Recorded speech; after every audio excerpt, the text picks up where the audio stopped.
How's it going? Welcome to this week's Q&A. So like any other week, if you want a chance of one of your questions being featured in a future video, make sure you drop a comment down below and I'll either answer it in a future video or in that comment itself, or make a dedicated video if need be. So with that being said, let's go ahead and get started with the first question of the week. And it is, my car has a recall. There are no parts available and I'm going to be taking a trip, or I use a car for long trips for work or whatever the case may be. Should I continue to drive my car? Well, that really depends if you're comfortable with driving that vehicle, knowing that there is an active recall. So depends on what the recall is as well. I think in this situation, it was about the fuel pump situation, the fuel pump dilemma.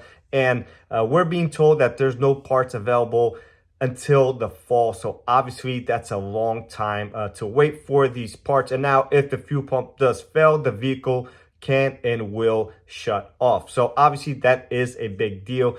Now, whether it's a local around town, going to commuting to work or to school, whatever the case may be, or if you're out on a long trip, it's not going to be convenient or a pleasant experience for anybody. So obviously, myself included, one of my vehicles does have this recall, and I don't get any benefits of that either. I have to wait just like everybody else for the fuel pump to be available for my vehicle. So again, if you're comfortable with it, if you know the risks, depends on the recall as well. We're using that one as an example. A couple years back, we had the inflated recall. People weren't comfortable driving these cars. They were getting them towed in. Once parts were available, sometimes cars even sat for weeks and months. So it really depends on the situation. Obviously, not everyone is going to be able to just stop driving their vehicle and wait until the fall. We're talking that's months away. So again, depends on the situation. Now, I will say that we don't get too many fuel pumps in an actual failed state. I'm going to say we've probably gotten maybe 8 to 10 of them in the actual failed state. Most of them that we are replacing, the car comes in completely fine and then it leaves the same way. So again, really depends on the situation and if you're comfortable with that certain recall and the parts not being available, and exposing yourself to being somewhere well outside of your normal driving when conditions or your normal driving habits. So hopefully that answers the question for you. Valve adjustments, are they necessary and should you perform valve adjustments? So yes, we're recommending typically valve adjustment right around 100,000 miles. That's not a dead set mileage. In my opinion, you could go a little bit before, a little bit after, as long as there's nothing going on itself besides you just wanted to be cautious and proactive with your maintenance. Now, what happens if you don't do a valve adjustment? Now, obviously, they could get loose over time. Typically doesn't happen, but it can happen, and they start to make some extra noise.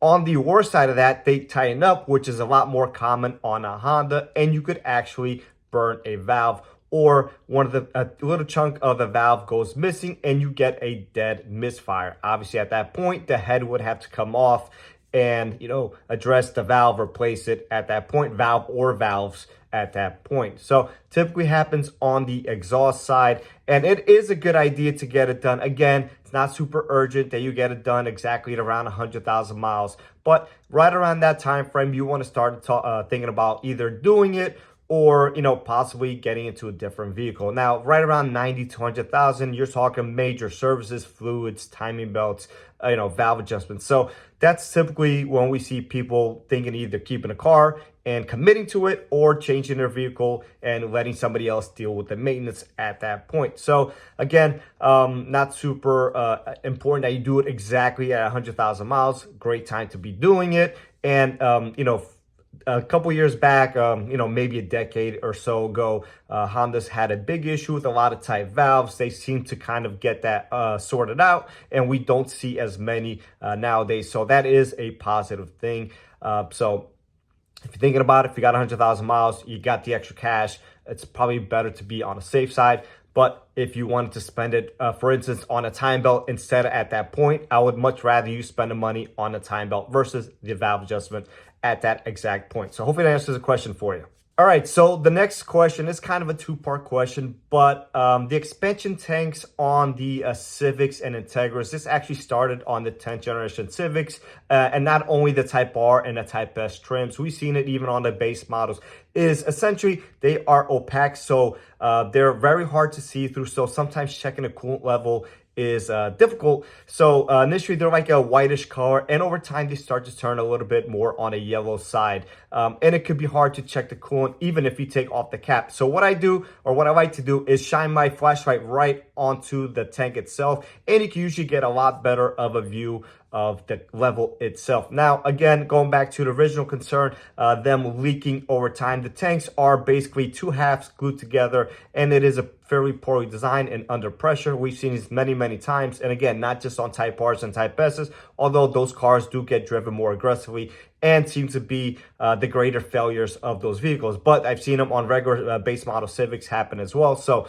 yeah, it's kind of just a crappy design, unfortunately, and I don't think Honda really is going to address that, because we've seen that translate from 2016 all the way into 2023 and 2024 model year. So there are some aftermarket options. Obviously, if you're tracking your car, a lot of people buy those two cars for, you know, track purposes or driving them hard. So at that point, you could upgrade to like a PRL tank, or I think Mishimoto makes them as well, and probably there's some other ones out there. So PRL would be my top choice. They make quality stuff, so I like using their stuff as much as possible. And it's just something you have to deal with. If you happen to have one fail under warranty, obviously going to get replaced under warranty. Now, if it happens to fail outside of warranty, at that point, you could either get one from Honda, you know, original OEM replacement, or at that point, upgrade to an aftermarket one that won't crack again and again. So hopefully that answers the question for you. All right, so the next question is, how do you go about addressing shop or dealer damages that were caused to your vehicle? So obviously, if you are certain that that happened at the dealer or the repair shop, they should be 100% liable for that damage that they caused. Now, a lot of people sometimes have damages that they weren't aware of, and then they come pick up the vehicle or whatnot, or waiting in the waiting room, look at the vehicle over afterwards and notice a ding here and there, or a scratch, or whatever the case may be. So at our dealer, we have cameras everywhere to just pick up on any funny business going on. And we actually take pictures of the exterior of the car, probably a good 10 to 15 pictures. We get the mileage, we get the interior, we get the exterior. Any big issues or scratches or damages, whether you are aware or not, gets pointed out to you at that point, and it's on camera. If you do a drop-off type of situation, it's on camera anyway. So we'll have photos, and we'll have video, you know, evidence if need be. A lot of times we'll show the customer the pictures, like, oh, I didn't know that scratch was there, that dent or that chip or whatever the case may be. So that does come helpful. Now, going back to if they did cause the damage, obviously they should be liable. And if you go to a repair facility that doesn't offer, you know, pictures or video or anything like that, you should be going over the vehicle with either the owner, the manager, whatever the situation is, the technician. Just do a walk around, and if there's anything obvious, then point it out to them. Hey, I know this was here already. Sometimes when I'm working on a car, I like to send pictures as I'm working on. Maybe I didn't pick it up. I try to take pictures, especially if the car's staying a long time, and like that, just to cover me and cover the customer as well. Again, sometimes there's stuff there that doesn't, you know, they're not aware about, or just they haven't paid attention to. So sometimes when I'm working on a car and something pops up or something I see that doesn't look right, I take a picture, I send to them, hey, I noticed this, you know, no harm, no foul. Also, another thing that I like to do is any valuable items in a car as I'm working on it, obviously we go in the glove box to check your cabin filter. Sometimes people leave crazy stuff in there. You know, we've seen ammo, we've seen guns, we've seen, you know, money, we've seen, you know, all sorts of stuff. So at that point, I always take a picture. I make sure I tell my advisor, my manager, just so everyone's on the same page. A lot of people drive these cars. You know, you have porters, you have the car wash guys, you have me, myself, your technician, whatever. Sometimes the advisor if there's a noise. So there's a lot of hands going in and out of these cars. So just to cover myself and to cover you, you know, we try to be as thorough as possible. Obviously, sometimes stuff falls through the cracks, but if there was a well-documented issue and you know for a fact that it was done at the dealership or at the repair facility, there should be no questions, and there should be addressed by the vehicle, by the dealer, and should be paid for by them. Worst comes to worst, again, if you know this wasn't there and it just doesn't feel right, you could always get the authorities involved. Usually it doesn't have to get to that point, but sometimes it does. So unfortunately, this is just the way it is. And, just try to make the best of it and just be, open to the fact that maybe there was something wrong with there, or open to the fact if on the other end that maybe your guy did cause an issue. So usually it gets resolved, between either maybe them addressing the issue itself or some maintenance or, whatever case may be. And everyone moves on from there. So hopefully that answers the question for you. All right, last but not least, question of the week: how to determine if you have a failing strut or weak strut. So there's a couple different signs. Obviously, number one would be an actual leaking strut or shock. So that's pretty obvious. You look at it, if there's a leak, it needs replacement, right? There's no questions asked.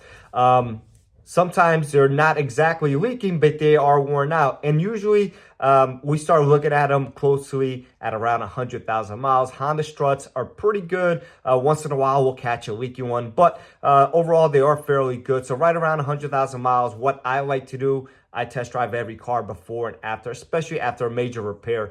I like to test drive and go over some bumps, make sure I check for noises and some looseness. So if a strut or a shock is bad, you could have some excessive noise. Also, if it's bad or worn, you could also have a lot of bouncing action. Now, cars do drive different. Hondas seem to be a little bit stiffer versus a Toyota. That's a lot of complaints we get. Customers coming from a Toyota vehicle coming into Honda and say, hey, it rides a little bit harsher than my Toyota, which is fine, right? But if you go and bounce on the left front corner, for instance, and you see the car bouncing more than like 1.5, 2 times, then chances are that your strut is worn out and the car just feels very bouncy over, normal potholes, and chances are that the struts are worn out as well. So like I said, right around 100,000 miles, we start really looking at them and checking for not so obvious signs. Now, if it's completely bad, there's going to be a lot of noise, going to bounce really bad. And you might even have some uneven tire wear, some choppiness in a tire. That's usually a pretty good sign that you either have a worn strut or something wrong with the suspension, alignment, etc. So that's a pretty good telling sign that something else is going on there. So again, 100,000 miles, start really looking at them. Before that, it can still fail. If one fails under like 50,000 miles, I would probably say just change the one. If you're replacing struts around 100,000 miles for a leak, I would say at least do the set of the axle that you're doing, if not all 4 at that time. 100,000 miles, you got your money's out of it. But a lot of them do go a lot longer with that, at least on the Honda end. So hopefully that answers the question for you, and I'll catch everyone on the next one.